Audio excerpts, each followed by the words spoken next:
மலர் மூடும் நிலை கொஞ்சம் விலகாதோ, அடிநாளெல்லாம் தவம் செய்தேன் நழுவாதோ, நழுவாதோ வண்டு தழுவாதோ.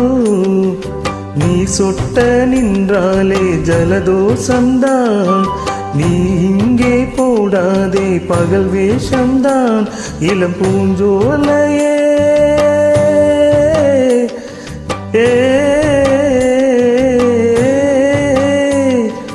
உன்மேனி நான் பார்க்கும் கண்ணாடி ஆகாதோ, ஆனாலும் நீ ரொம்ப தாராளந்தான். ஆத்தாடி பாவாட காத்தாட, காத்தாடி போல் நெஞ்சு கூத்தாட, காத்தாட நெஞ்சு கூத்தாட. குளிக்குது